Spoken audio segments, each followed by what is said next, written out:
De la belleza de la bahía de Algeciras hay poco que contar. Ya se sabe, por aquí han pasado muchísimas páginas de nuestra historia, pero hay una en concreto que tuvo lugar en estas aguas que es realmente apasionante, uno de los mejores guiones para el cine, que sin embargo fue toda una realidad.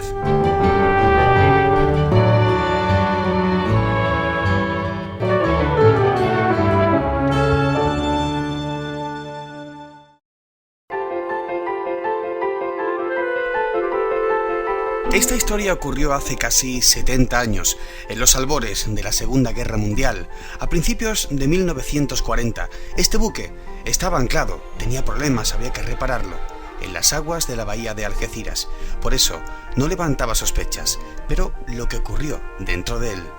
es toda una historia. Porque los italianos decidieron establecer allí, después de una serie de experiencias, algunas de ellas no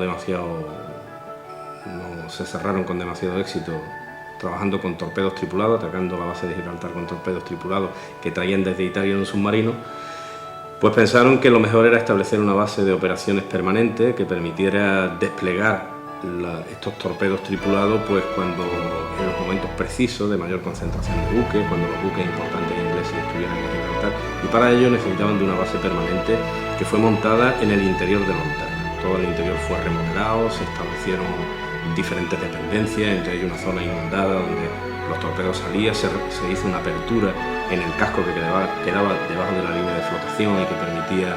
a estos ingenios salir de la panza del buque y dirigirse hacia el puerto de Gibraltar, hacia su objetivo, sin ser detectados. De hecho, estuvieron operando durante toda la guerra y en algunas operaciones con un éxito del 100% y no consiguieron que pudieran ser interferidos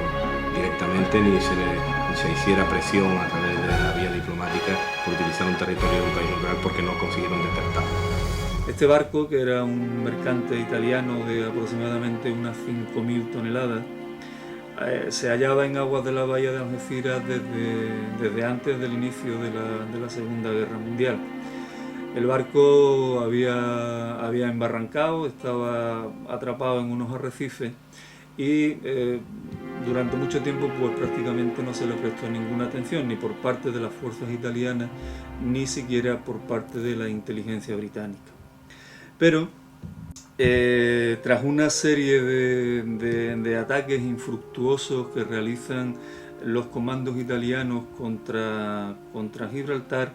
el Olterra va a convertirse en una referencia, en un punto estratégico importante. Algeciras, La Línea, San Roque, en aquel momento eran poblaciones muy dependientes de Gibraltar, la economía sumergida daba para mucho, pero sobre todo lo que nacía del trabajo en los astilleros gibraltareños alimentaba a buena parte de la población. Los trabajadores españoles vivieron en primera línea de combate no solo los sucesos de la Guerra Civil Española, hubo 10.000 españoles que buscaron refugio en Gibraltar, sino lo que vino después. Escritores como Ángel María de Lera, muy vinculado a La Línea, logra escapar del cerco franquista gracias a Gibraltar, que se escapa al Peñón. Gibraltar, como digo, da cobijo a 10.000 personas en los primeros días de la guerra, pero finalmente tiene incluso que levantar el campo de concentración, el campo de refugiados que existió en Gibraltar para esta población flotante, y las presiones sobre la población de izquierda que estaba refugiada en Gibraltar fue creciente, mientras que se le daba un trato de favor a los simpatizantes de la derecha o del fascismo. Precisamente durante la Segunda Guerra Mundial hubo agentes españoles que intervinieron contra los objetivos británicos. Este es Luis López Cordón Cuenca junto a su novia en campamento. Esta otra fotografía, tomada meses después, es el momento de ser detenido como cabeza de turco de un sabotaje que no se llevó a cabo, pero que le condujo al cadalso en plena Segunda Guerra Mundial. Albert Pierrepoint fue contratado como verdugo y las autoridades británicas le hicieron viajar desde Londres hasta Gibraltar para ejecutar a 2 saboteadores españoles. Estaba recién casado y su joven esposa no sabía aún cómo se ganaba la vida. Y un gran personaje, King Philby, el más célebre espía de todos los tiempos, puso al descubierto el sistema de infrarrojos que utilizaban los nazis en el estrecho de Gibraltar. Su especialidad era ser doble agente. El general Sikorsky encontró la muerte en Gibraltar durante un misterioso accidente aéreo sobre el que sigue pesando la sombra del sabotaje. King Philby, que terminó huyendo al otro lado del telón de acero, nunca admitió que hubiera estado en el peñón, pero algunos le atribuyen la autoría del atentado contra Sikorsky. Este es el funeral por su muerte en las calles de Gibraltar. Con la excusa de que el barco había sido comprado por un armador español, se van a iniciar en él en torno al año 41-42 una serie de obras que van a convertirlo en una base muy cualificada, desde la cual van a actuar los submarinos de bolsillo o los torpedos tripulados italianos, y al mismo tiempo se va a convertir en una isla desde la cual la inteligencia italiana pues va a controlar todos y cada uno de los movimientos de entrada y de salida de buques británicos, tanto de transportes como barcos de guerra, en la rada del puerto de Gibraltar. Toda una base que, como he dicho en la película, creo que es Thunderbolt, que protagonizó Sean Connery, del agente 007, se utilizó. Ian Fleming, que es el autor que dio vida a este personaje, utilizó estas experiencias de la Olterra para incorporarlas luego a los fantásticos operativos que montaba la gente de 007, porque Ian Fleming estuvo trabajando durante la guerra en misiones de inteligencia directamente relacionadas con la colonia de Gibraltar.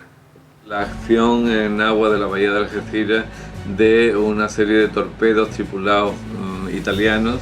una especie de kamikaze submarino en el que los artilleros cabalgaban sobre los torpedos, se arrojaban al mar a una prudente distancia del blanco hasta que lograban hacer conducir el torpedo a una distancia prudente que garantizara el éxito de la misión armada. Y no eran nada sencillas. El sargento Giovanni Magro encontró la muerte frente a Gibraltar cuando ocupaba uno de esos Mayali, los torpedos tripulados que usó la Armada italiana en el asedio contra el Peñón en la Segunda Guerra Mundial. El buceador italiano Salvatore Leone también encontró la muerte frente a la roca, al ser ametrallado desde una patrullera británica. Y yo tuve la suerte de entrevistar en Roma al último comandante del Olterra, al capitán ya convertido en almirante Ernesto Notari, que además era una persona muy famosa, tenía el récord de inmersión en profundidad en su época y que llevó a cabo las operaciones de más éxito desde el Olterra, dentro de una formación que se llamaba Osa Mayor, porque, como él mismo explicó, se guiaban por las constelaciones, entre ellas por la Osa Mayor. Y este grupo que operaba desde el Olterra adoptó esta denominación. O sea que fue comandante de un operativo, y él mismo contaba historias, pues algunas de ellas ciertamente curiosas y plásticamente muy manejables desde el punto de vista cinematográfico, como por ejemplo, el sistema operativo desde el Olterra era salir, como hemos dicho, por la apertura esta interna que tenía el buque, atacar, minar los navíos, en este caso que se encontraban en la bahía y habían desistido de entrar en el puerto interior de Gibraltar debido a las medidas de seguridad que habían puesto los ingleses. De cualquier manera, el puerto de Gibraltar estaba protegido para la lucha antisubmarina y estaba dotado con una serie de redes submarinas que en algunos casos impedían el acceso del enemigo. De hecho, en una de las incursiones de los Mayali, la causa de la muerte de dos de los tripulantes italianos fue la caída de la malla metálica submarina que protegía las bocas del puerto de Gibraltar. Y una vez que minaban el buque, regresaban a bordo de la mitad de lo que era el torpedo. La carga formaba parte de la proa del torpedo, se quedaba bajo la panza del buque considerado objetivo, y con el resto del torpedo, con la maquinaria o la sección motriz que le llamaban ellos, los operadores regresaban a su base, entrando de nuevo por esta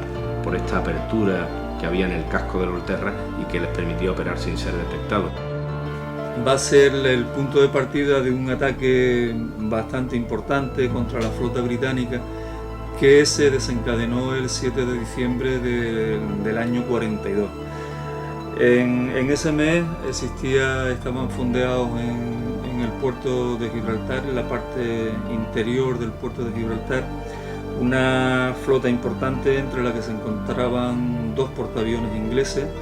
el Furious y el Formidable, que se convirtieron en el objetivo de los comandos italianos. Para ellos, para los italianos, pues la operación fue bastante calamitosa. Se embarcaron 6 hombres, de los cuales 2 murieron, 2 fueron hechos prisioneros y 1 desapareció en el mar sin que nunca más apareciesen restos suyos, y solamente 1 se escapó. Pues en una de las operaciones de regreso estuvo a punto Notari de ser identificado por los vigías ingleses que estaban en